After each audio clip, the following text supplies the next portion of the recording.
It's a good AGam in Kansas morning. Good morning. Let's take a look and see what's coming up today.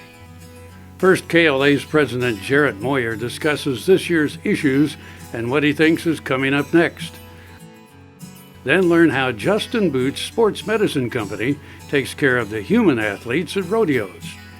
Next, Ryan Flickner brings us an overview of different policies the Kansas Farm Bureau has been working on. And then we get an update on the mandatory country of origin labeling issue. We'll end with Mark Pettijohn, who talks about his double-cropped sunflower field. Closed captioning brought to you by Kansas Soybean Commission, the Soybean Checkoff, Progress, powered by Kansas farmers.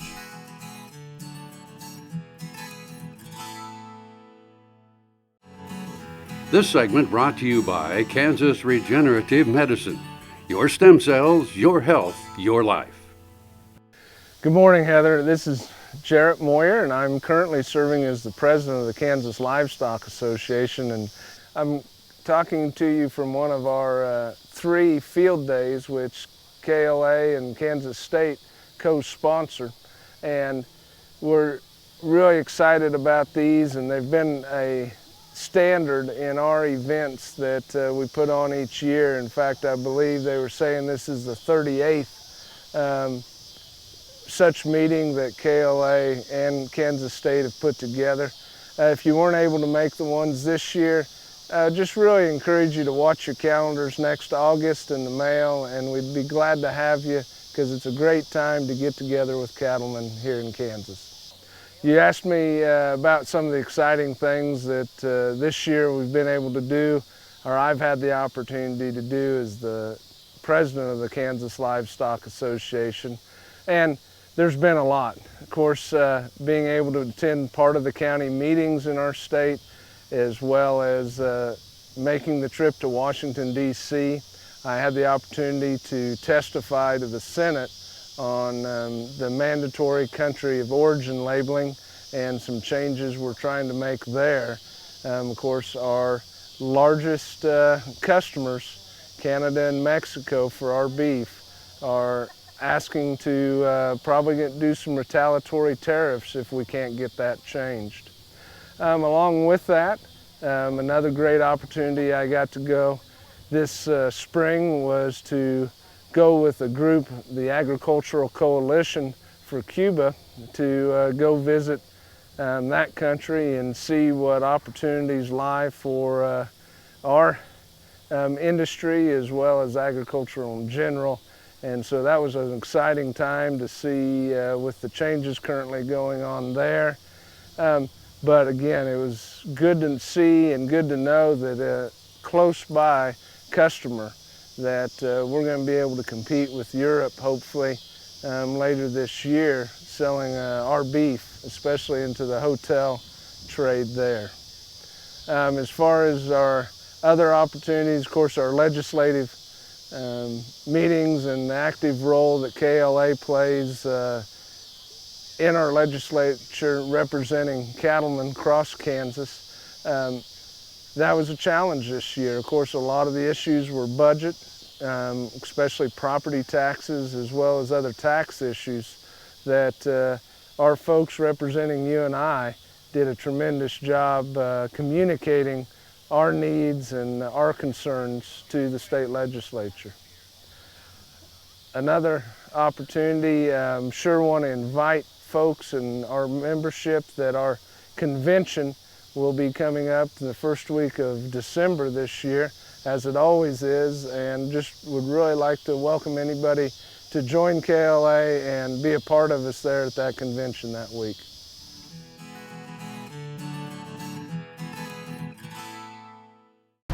Buying a car shouldn't be this hard. And at Brown Chevrolet Buick in Wamego, it isn't.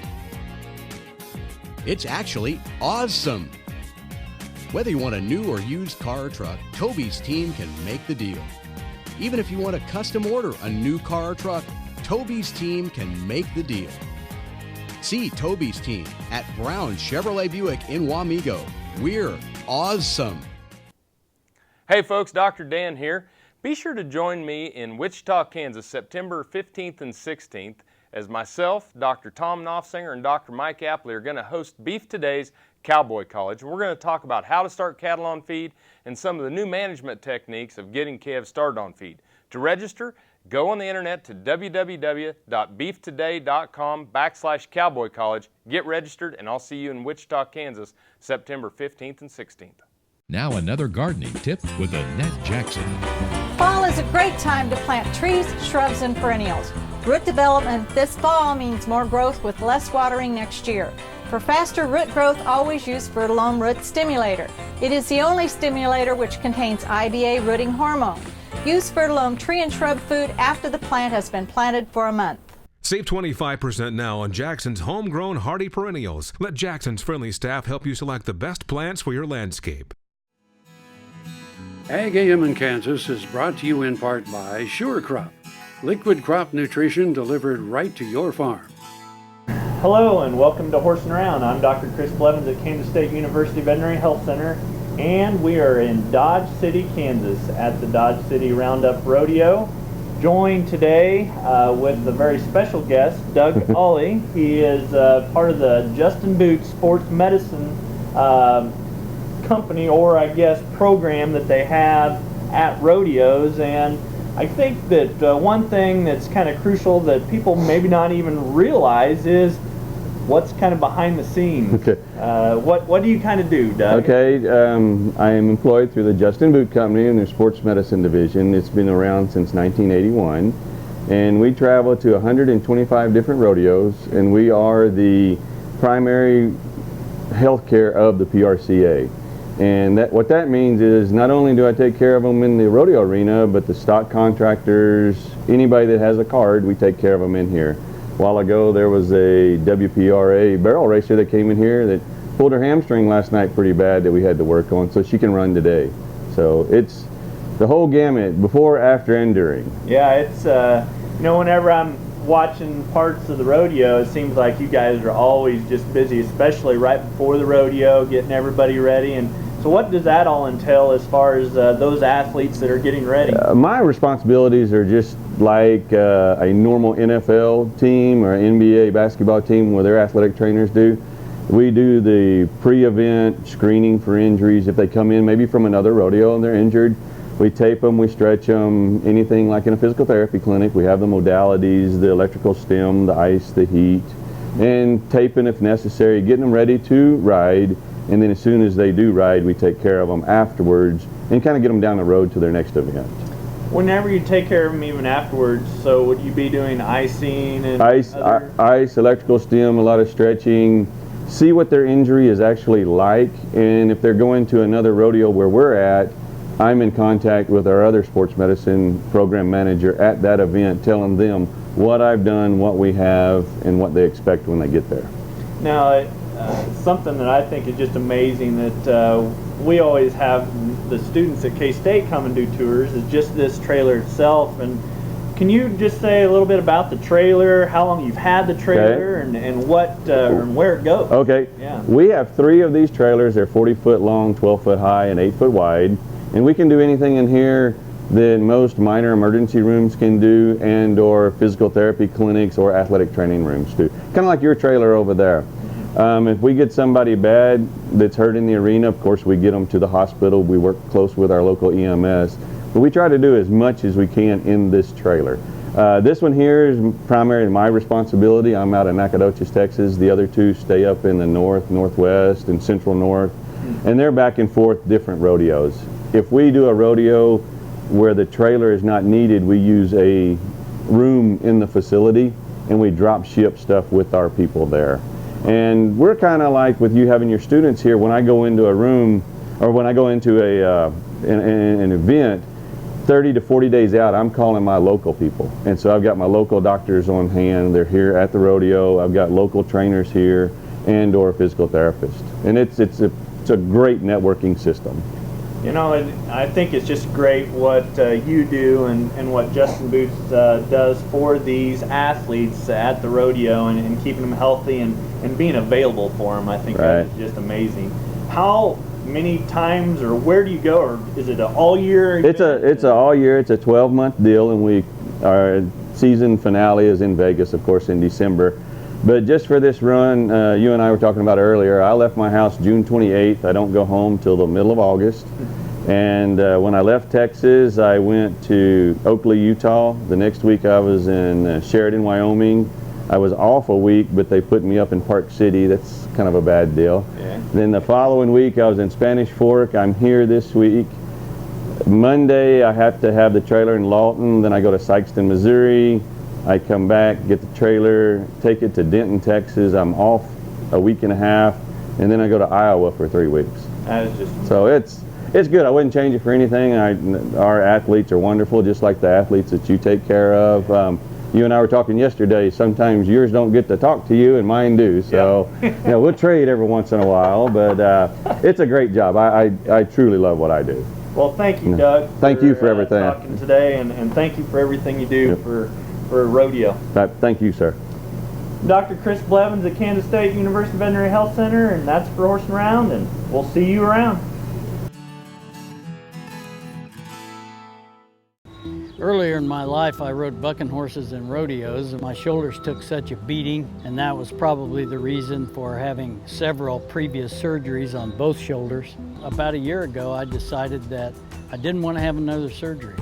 And so I contacted Kansas Regenerative Medicine, took their treatment process. It was relatively pain-free. Now, after 8 months, my shoulders have healed to the point where I think I'm probably 90 to 95% of normal. It takes a couple of months to start to see results with stem cell injections, but at about 3 to 3.5 months, I started to feel better. I started to have less pain and feel real progress. That continued to increase gradually until now at approximately 8 months. And I'm extremely pleased. I've got full range of motion. I can lift weights, I can throw, I can do a lot of things that I couldn't do without a lot of pain previously. Next time you see a beautiful field of corn, reach out and thank the farmers who work tirelessly to raise corn for livestock feed, renewable fuels, and exports to feed a growing world population. The farmers on the Kansas Corn Commission work for Kansas Corn with grower-funded checkoff dollars that support foreign and domestic market development, research, promotion, and education to expand opportunities for Kansas farmers. To learn more, visit kscorn.com. Kansas Farm Bureau, the voice of agriculture. To join today or for more information, go to kfb.org or find us on Facebook and Twitter. I'm Ryan Flickner, Senior Director of Public Policy at Kansas Farm Bureau. We just wrapped up the annual meeting at the Wabaunsee County Farm Bureau. Great event, great turnout. I guess I was asked to come speak and give a quick update on some of the different policy issues that Farm Bureau has been fighting on behalf for our members over the last few months and over the course of the last year. The national level, no doubt about it, we've been fighting the regulatory zeal and overrun of the current administration, whether you're talking about clean air and climate change issues, the ozone proposal, and then a big one for Kansas Farm Bureau and farm bureaus all across the state and nation is the WOTUS, Waters of the U.S. That's very concerning for us and our members when you're going to take currently 30,000 stream miles and explode that up to over 170,000 stream miles. Once again, those weren't miles that weren't regulated before. They were just regulated by the state government. So we have some concerns about turning that over to federal jurisdiction and the EPA and the Army Corps of Engineers. Also highlighted some of the issues that we fought in the 2015 state legislative session. It was the longest in state history at 113 days, but going over 90 days certainly isn't unprecedented. During about 1976 all the way to the early 2000s, every single session went more than 90 days, so that's not unheard of. But the attacks on agriculture were frequent this session when it came to use value appraisal, possibility of removing some exemptions on sales tax for farm machinery and equipment. That certainly struck a chord for Farm Bureau and our members all across the state. The other option that I really talked to our members about was different ways that they can sign up for communications by Farm Bureau. We do offer text alert service. We also have a twice weekly electronic newsletter. We call it e-news that goes out on Tuesdays and Fridays, as well as our twice a month print version that's called the Farm Leader Letter. We are converting a lot of folks over from the print version on that to get an electronic copy. Just gets to their inbox or mailbox much quicker than it does through the Postal Service nowadays. We're completing our 96th year as Kansas Farm Bureau. We only have 105 members, which are each one of the 105 counties in Kansas, but we certainly have many more members than that, about 40,000 active farm and ranch families all across the state that belong to their county farm bureau. Doing a lot of great things. We played a lot of defense during the 2015 legislative session, just protecting the best interest of farm and ranch families and private property rights. We certainly do have our work cut out for us as we move forward with all the different proposals that came up during this session. Looks like the budget situation could be just as tight as we gear up for the 2016 session, as well as we've got to figure out where Farm Bureau stands on the current 2-year block grant and where our members want to take us once that 2-year block grant for K through 12 education wraps up.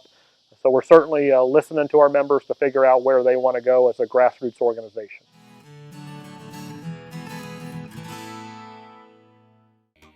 The Kansas Wheat Innovation Center in Manhattan is rediscovering ways to get improved varieties and new genetics in the hands of farmers faster. Grower-led and checkoff-funded research initiatives are bringing about positive change. This grassroots leadership provides a strong voice in Topeka and Washington, D.C. Now is the time to partner with Kansas Wheat in moving wheat forward. Kansas Wheat Commission and Kansas Association of Wheat Growers.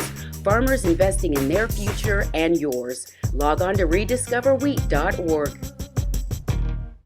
When your living depends on agriculture, you can depend on KFRM 550 AM. If you're in the southwest 3/4 of Kansas or the northern half of Oklahoma, catch us at 550 AM on the radio dial. But if that isn't you, listen on your cell phone at TuneIn Radio or on your computer at KFRM.com. We promise to keep you informed, entertained, and company as you go through your day. KFRM 550 AM, the voice of the plains. We would like to join your management team. Valley Vet Supply is devoted to providing information and professional quality products at reasonable prices. Valley Vet Supply. This segment is brought to you by the Kansas Soybean Commission. The Soybean Checkoff. Progress powered by Kansas farmers. So it's really great to be traveling this week in Kansas, and one of the issues that a lot of producers are talking about and still engaged with is an issue well known to the cattle industry known as mandatory country of origin labeling. This has been an issue that we've been working against really in Washington since the 2002 Farm Bill, but most recently over the last couple of years the World Trade Organization has actually ruled against the U.S.'s policy on mandatory country of origin labeling and in favor of 2 of our top 5 export markets, Canada and Mexico. In June, the House had a really big vote where we had 300 members of Congress from both sides of the aisle actually come together to support legislation to fully repeal the problematic country of origin labeling just for beef, pork, and chicken. Now our sights have really been turned to the Senate for the month of July. We have a strong champion there in the gentleman who's actually the chair of the Senate Agriculture Committee, Senator Pat Roberts, who has full repeal legislation introduced in the Senate. He actually filed it has an amendment to be considered on the transportation discussion in July. Unfortunately, due to politics and other issues going on in the Senate at that time, the amendment was never actually brought forward for a vote during that transportation discussion. But when Senate comes back in the month of September, which the days are limited because of a lot of the different holidays, we're actually going to be pushing for a vote and working with the chairman of the Senate Agriculture Committee to actually get this problematic legislation repealed once and for all.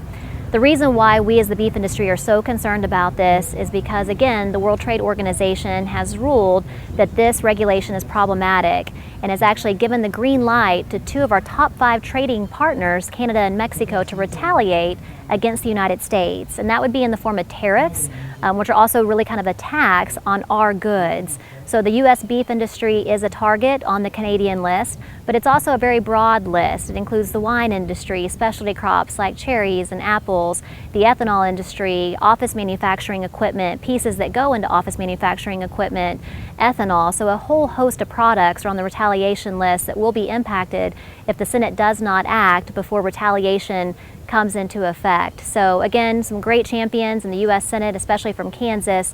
We really appreciate all the efforts of Senator Roberts. He's working very closely with the House Agriculture Committee Chairman, Mr. Mike Conaway from Texas, who had a huge vote in June, 300 people supporting his legislation in the House, and now putting additional pressure on the Senate and just making sure that they understand, really how important it is to deal with this legislation before the retaliation goes into effect.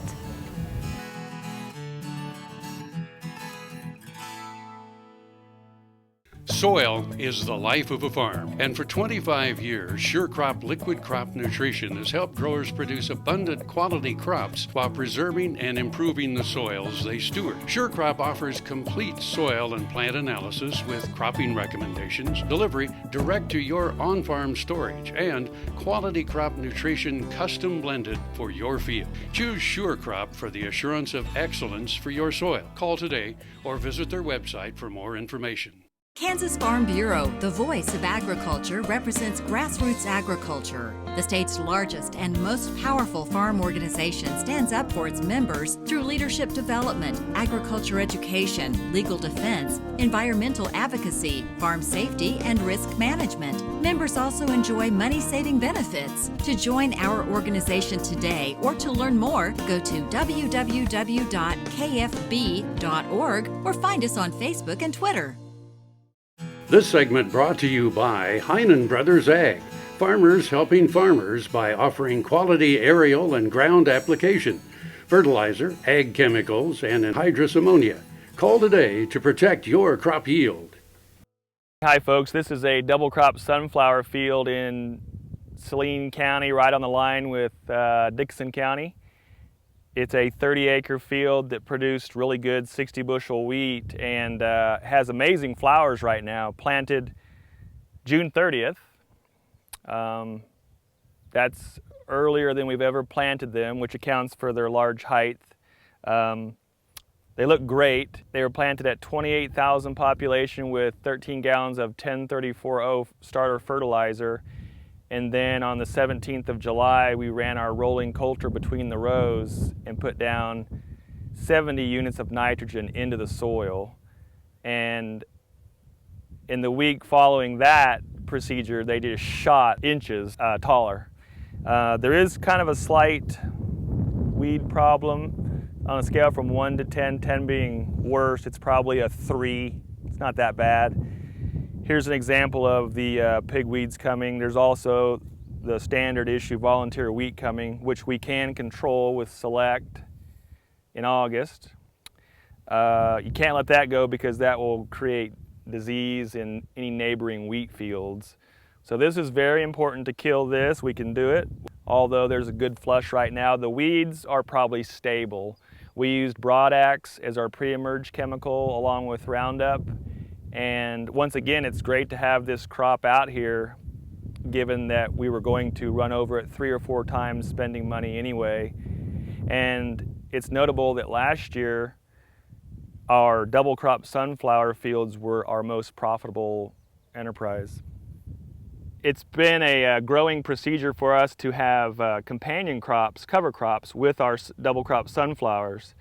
This particular field has no companion, no cover crop. We have 3 other fields of sunflowers this season, 2 of which have companion crops in about half of their given acreages. And what we're doing there is putting plenty of legumes down, which work in companionship with the sunflowers, providing nitrogen.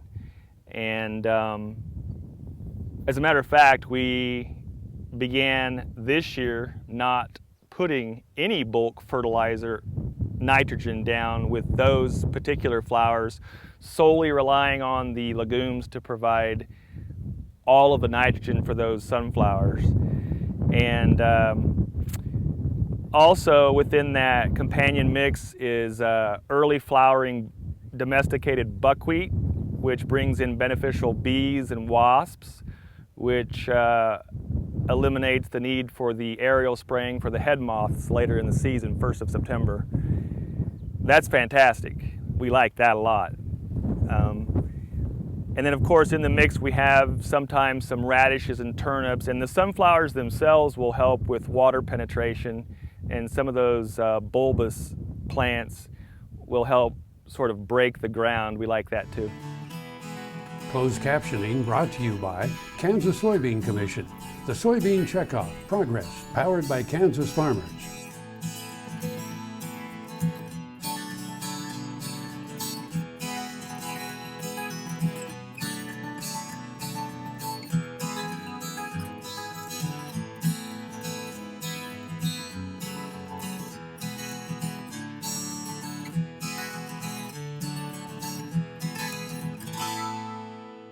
Watch AgAM in Kansas online at agaminkansas.com.